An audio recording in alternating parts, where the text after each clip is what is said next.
The Weight of Silence, Part 1, The Signal Lamp.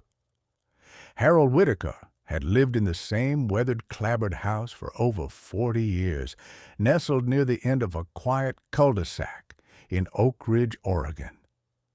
At 78, he still brewed his coffee in a stovetop percolator, refused to replace his rotary phone, and considered anything smarter than a VCR to be a bit uppity.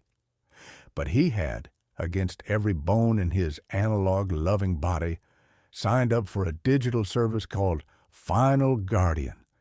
Each morning, after feeding Myrtle, the overfed cat he inherited from his sister, Harold would shuffle to his desk, creaking all the way, and open his aging laptop. It hummed louder than his old Studebaker used to. There, on the home screen, was the icon, a soft gold envelope hovering over a lock. He clicked it. A simple message waited. "Hello, Harold.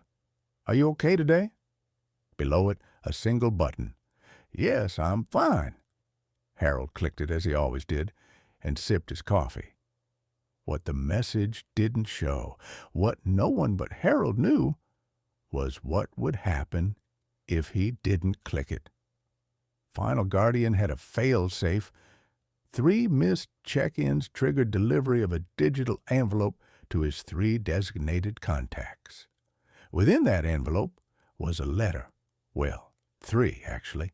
Each one handwritten on yellow legal pad, scanned and uploaded with shaking fingers and more effort than anyone his age should be expected to give a mouse. One letter was for his estranged daughter, Elaine, one for his oldest friend, Mort, and one for someone no one knew about. Not anymore. He'd used a fake name for that last recipient, just initials, R.S. They wouldn't recognize it, not at first, but if the message ever arrived, it would change things, might even blow up a few carefully buried truths. He leaned back, letting the familiar creak of his old chair settle under him. Outside, the morning light caught on the dewy grass. A bird flitted past the window. Life, for now, was quiet, manageable. Technology wasn't something Harold ever liked, but Final Guardian gave him something unexpected. Control, not over death, no, but over what followed, over words he couldn't say out loud or had taken too long to say. His hand hovered near the mouse again. He clicked on Settings, scrolled to Last Wishes, and read over the short paragraph he had added weeks ago but never told anyone about. "To whomever finds this, I'm not who you think I am, not completely. And if you're reading this, it means I never got the chance to tell you in person." Harold closed the laptop. Myrtle yawned loudly in protest at being ignored. He scratched her head, smiled faintly, and muttered, "Not today, old girl. Today's a good day to stay alive." Part 2, A Disruption in the Routine. 2 days later, Harold awoke to silence. No chirping birds, no distant lawnmower, no Myrtle demanding breakfast with her signature death meow. Just the soft whir of the ceiling fan and a strange tightness in his chest. He sat up slower than usual. The air felt heavier, thicker. He stood, grabbed the edge of the dresser to steady himself, and waited until the room stopped swaying. Maybe it was the coffee, or maybe it wasn't. He didn't mention it to anyone. Not that there were many people to tell. Harold's daughter, Elaine, lived in Seattle and hadn't visited in over a year. Their calls were cordial, but short, like 2 co-workers from different departments who remembered each other's birthdays out of obligation. Mort, his oldest friend, now lived in assisted living across town. They still played chess every Sunday afternoon, though these days it was mostly Harold reminding Mort whose turn it was. That Thursday morning, Harold shuffled over to the laptop. It refused to start. "Come on," he muttered. He pressed the power button again. Nothing. The screen stayed as black as the coffee he hadn't yet brewed. He reached for his landline to call Henry, the neighbor kid who helped him with tech problems, but the line was dead. No dial tone. He stared at the phone, confused, then looked toward the blinking light on the modem. No signal, no Wi-Fi. He had no way to check in. It wasn't until later, at the corner store, that he heard, "They say a transformer blew over on Elm. Took out half the block." 3 days, the clerk said, before everything was back up. Maybe 4. Harold walked home slower than usual, groceries forgotten. 3 days, that was the threshold. He didn't panic, not exactly. But something settled into his gut like a cold stone. There was a message inside Final Guardian, a message that shouldn't be sent. Not yet. That evening, as dusk rolled in, Harold pulled out the faded shoebox from his closet. Inside were old letters, news clippings, and the only photograph he owned of himself in uniform, Navy, 1966. One particular envelope sat near the bottom, its edges soft with age. He opened it carefully. Inside was a letter, scrawled in the elegant cursive of another lifetime. "Richard," it began, and the handwriting still made something in Harold ache. But it was the name that mattered. Richard, not Harold. That was the secret. Harold Whitaker was a name he'd taken after the war, when he left his past behind in Mississippi, after a decision he could never explain, a decision that cost him a life, a love, and a name. He stared at the letter, eyes damp, fingers trembling. The message in Final Guardian, the one addressed to R.S., wasn't just some confession. It was the key to a life he'd never claimed, to a family that thought he was long dead, a boy who might be a grown man now, unaware he even existed. Harold had written the message a year ago after finding an obituary online for the woman who wrote this letter. Her son, his son, was listed among the mourners.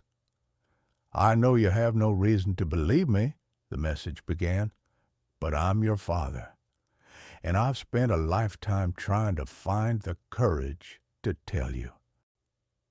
Saturday morning came, and still no internet, no phone, just Myrtle snoring in the sunbeam and the sound of Harold's heart thudding a little too loud in his ears.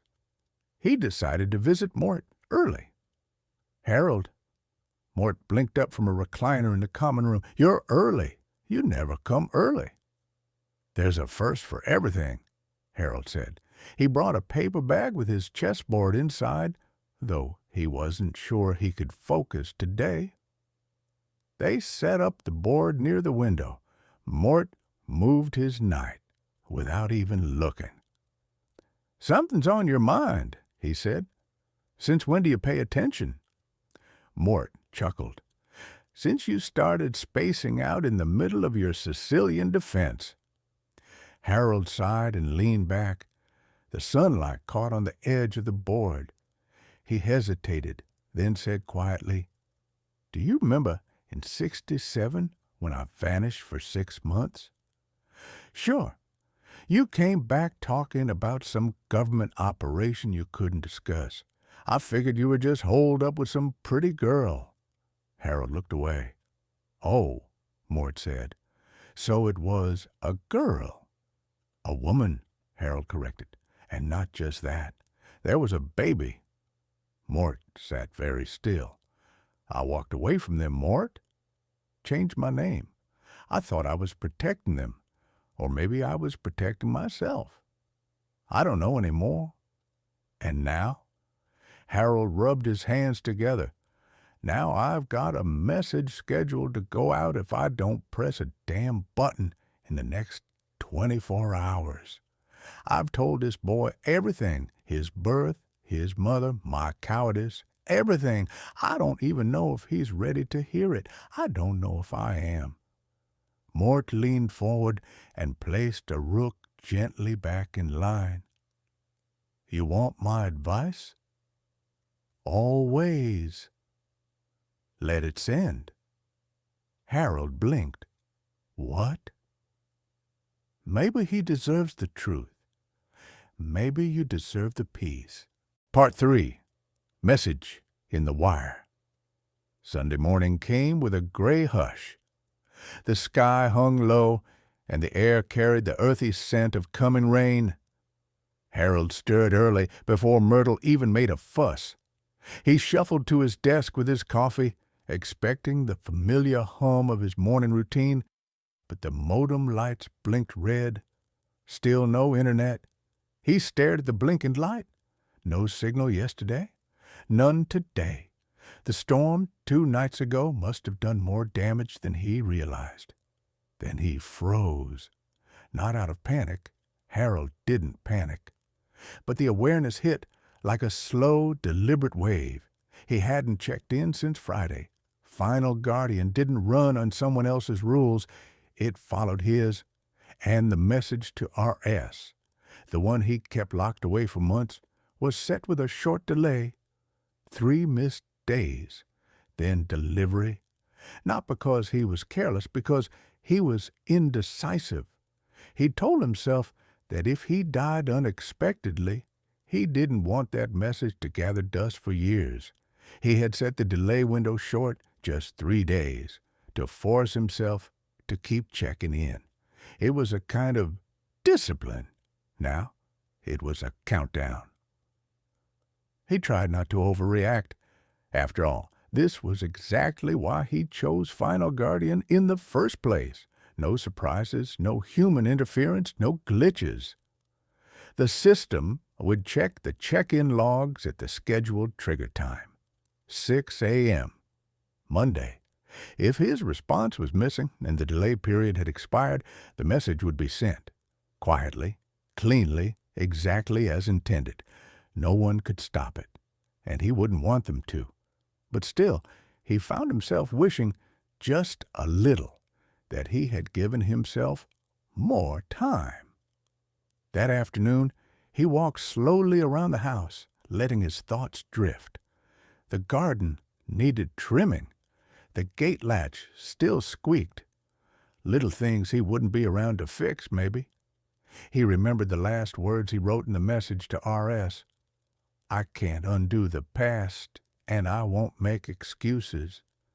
But if this letter finds you, then it means I finally chose truth over silence. He'd rewritten that line 5 times before letting it stand. Now it rang in his ears. There were no tech support calls to make, no override buttons, no one from the service to send a wellness check. Final Guardian didn't operate like that, and Harold appreciated that, he really did. It treated its users like adults, like people with intent, not liabilities. So he spent the evening not trying to undo anything, but simply being with what he had written, with what he had lived.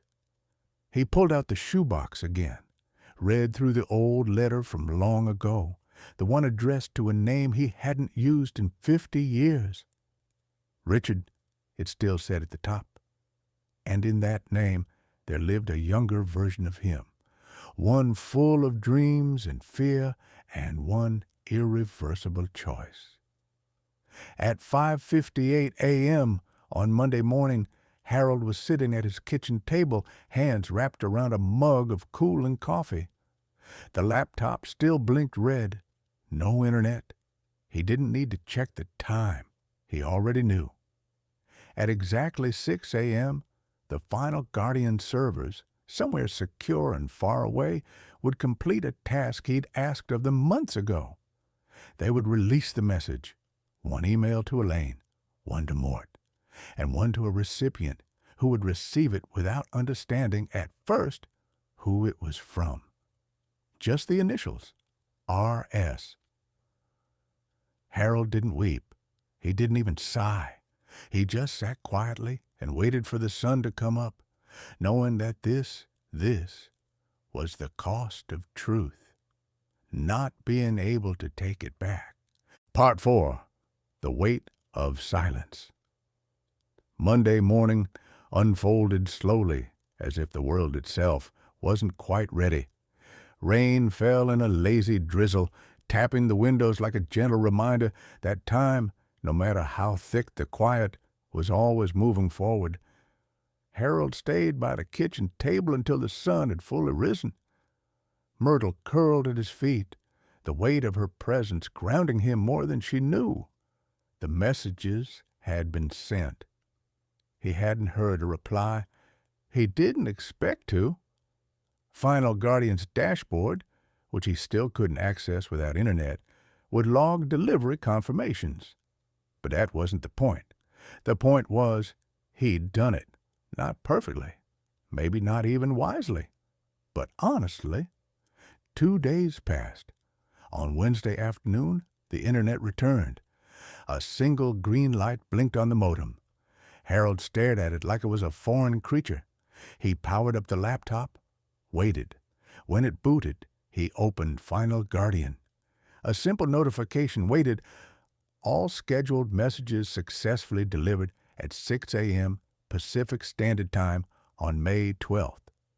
No other details, no previews, no logs of who opened what, just confirmation, clean, quiet, respectful.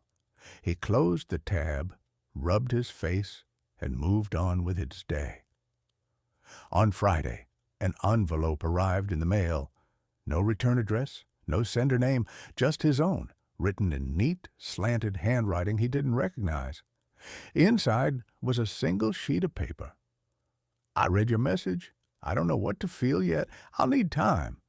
But I want you to know this. I believe you." No name. Just the same initials he had used. R.S. Harold read it 3 times, folded it, sat back in his chair and stared out the window for a long while. He didn't need more than that. Not now. That Sunday, Elaine called. She didn't mention the message directly, but her tone had shifted, softer, less armored. "Dad," she said, halfway through a conversation about groceries, "do you remember that park in Ashland? The one with the duck pond?" "I remember," Harold said. "You were 5. Insisted the ducks needed raisins. I drove by it last week.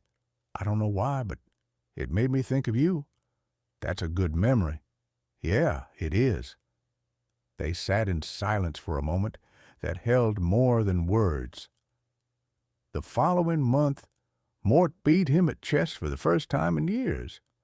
Harold suspected it was a fluke or a generous bluff, but Mort grinned like he'd just won the state championship. "You're lighter," Mort said casually. Harold raised an eyebrow. "Lighter?" "You walk different, like something's off your chest." Harold shrugged. "Maybe it is." They didn't say more. They didn't need to. Summer came. The roses in Harold's yard bloomed thick and full. Myrtle spent her afternoon sunbathing near the back door. Harold added a few more entries to his Last Wishes section in Final Guardian. Nothing dramatic, just thoughts he wanted stored safely. Not everything had to be a revelation. Some things could just be remembered. He never heard anything more from R.S. He didn't know if he ever would, but in that single line, "I believe you," Harold found something unexpected. Not absolution, not even forgiveness, but acknowledgment. And sometimes that was enough.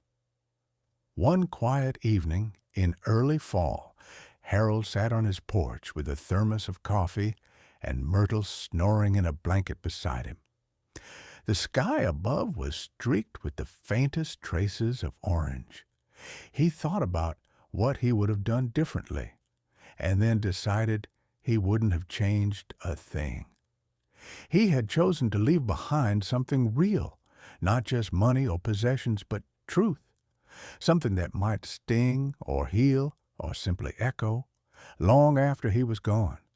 Final Guardian had done its part.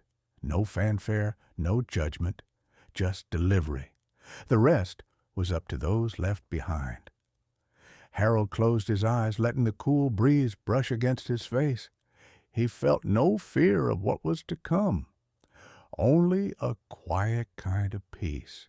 The end. If this story moved you, helped you reflect, or made you think about the messages we leave behind, hit that like button. And if you want more thoughtful stories like this, don't forget to subscribe. You just heard a story about a message that only gets sent if you stop checking in. That's exactly what IamCanary.com lets you do. Write a message. Choose who gets it. If you ever stop checking in, your message is delivered automatically. No glitches, no guesswork. No one reads it until it matters. If you have something important to say it with IamCanary.com. Start now. Link in the description.